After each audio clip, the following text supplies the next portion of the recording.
Il y a un moment dans votre vie où vous réalisez que la paix n'est pas quelque chose que l'on poursuit. C'est quelque chose que l'on construit brique par brique, choix par choix. Et si vous ne vous maîtrisez pas vous-même, le monde le fera à votre place. Vous et moi savons tous les deux ce que ressent la colère. Cette chaleur derrière les côtes, cette tension qui fait trembler vos mains, ce silence lourd après une conversation qui a mal tourné. Vous vous dites que vous resterez calme la prochaine fois, mais la prochaine fois ressemble exactement à la précédente.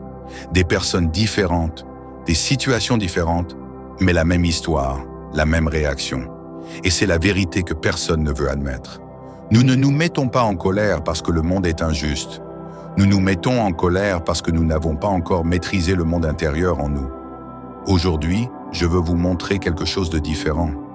5 habitudes, anciennes, simples, brutalement honnêtes, qui peuvent vous rendre presque intouchables. Pas parce que la vie devient plus facile, mais parce que vous devenez plus fort. Habitude 1, posez avant de vous enflammer. La plupart des gens pensent que la colère est une explosion, mais en réalité, elle commence par une étincelle, une seule phrase, un ton, un souvenir, une peur. Et les stoïciens croyaient que si vous attrapez l'étincelle tôt, vous n'aurez jamais à gérer l'incendie.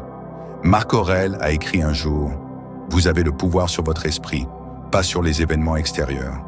Réalisez cela et vous trouverez la force. » Réfléchissez-y. Vous ne pouvez pas contrôler la circulation. Vous ne pouvez pas contrôler les gens impolis. Vous ne pouvez pas contrôler la déception. Mais vous pouvez contrôler l'interprétation qui façonne votre réaction. La pause est votre arme. Une respiration, une seconde de silence. C'est tout ce dont vous avez besoin pour choisir la sagesse plutôt que l'impulsion. Le monde pense que la force est bruyante, mais la vraie force est silencieuse. Habitude 2. Attendez-vous à l'imperfection. Vous vous mettez en colère contre les gens parce que vous attendez trop d'eux. Vous attendez de l'honnêteté de ceux qui mentent, de la loyauté de ceux qui abandonnent, de l'empathie de ceux qui ne l'ont jamais apprise, de la cohérence de ceux qui savent à peine qui ils sont. Sénèque a dit un jour: « Comme c'est ridicule et étrange d'être surpris par quoi que ce soit qui arrive dans la vie, les gens vous décevront, non parce qu'ils le veulent, mais parce qu'ils sont humains, brisés à leur manière. Ils mènent des batailles que vous ne verrez jamais. Ils portent des blessures plus profondes que leurs mots. Quand vous attendez l'imperfection, quelque chose de beau se produit. Vous arrêtez de prendre tout personnellement. Vous arrêtez de donner votre paix. Vous arrêtez de rendre le monde responsable de votre stabilité émotionnelle et soudain, la colère perd sa prise sur vous. Habitude 3, ne répondez pas quand vous saignez. Il y a des moments où la vie vous frappe fort, quelqu'un vous trahit, quelqu'un vous embarrasse, quelqu'un appuie exactement sur le bouton qu'il sait faire le plus mal. Et votre premier instinct est de réagir, de vous défendre, de prouver votre point, de dire la chose qui brûlera tout. Mais Épictète nous rappelle, si quelqu'un réussit à vous provoquer, rappelez-vous que votre esprit est complice de la provocation. Vous n'êtes pas prisonnier de vos émotions à moins de le choisir. Quand vous répondez pendant que vous souffrez, le monde possède votre voix. Votre passé possède votre réaction. Votre douleur devient votre personnalité. Donc, voici la règle. Ne parlez jamais quand votre cœur est plus fort que votre esprit. Laissez le moment passer. Laissez les émotions se calmer. Revenez à la clarté et décidez ensuite qui vous voulez être. Parce que les décisions calmes vieillissent bien. Les colériques ne le font pas. Habitude 4. Construisez un monde intérieur fort. Vous êtes dérangé par les gens quand vous n'avez pas un endroit en vous pour vous réfugier. Quand vous dépendez de la validation, de l'approbation, du réconfort, du contrôle. Mais les stoïciens croyaient qu'une personne devient inébranlable quand elle cultive une forteresse intérieure, une maison mentale dont personne d'autre n'a la clé. Et vous construisez cette forteresse en faisant des choses difficiles.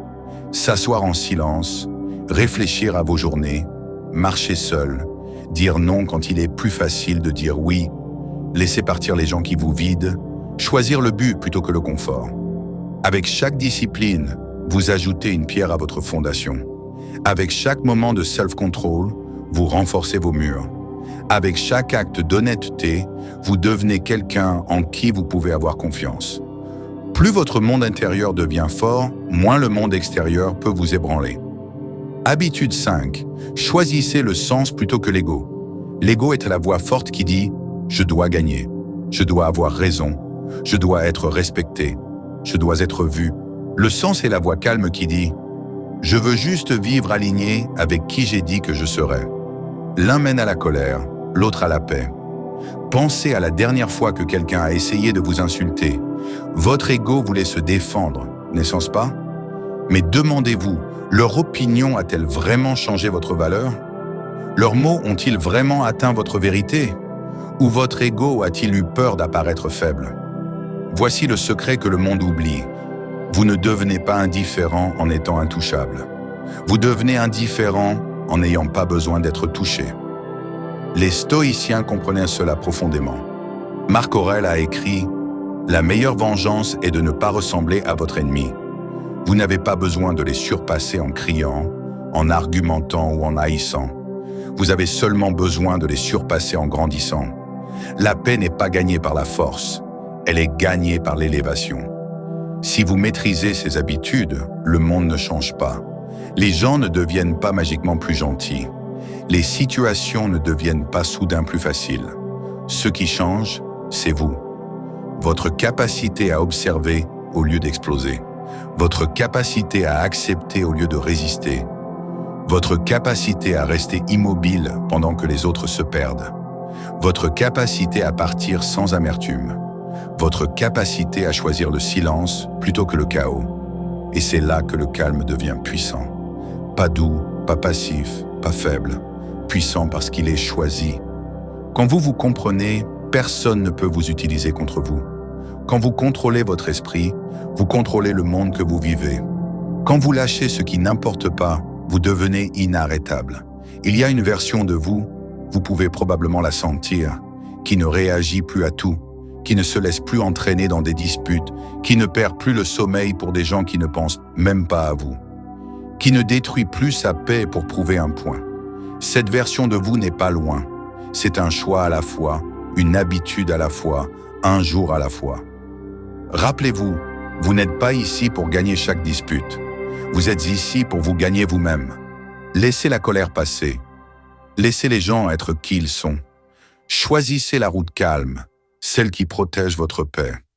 Si ces mots vous ont touché, abonnez-vous et continuez à grandir avec moi.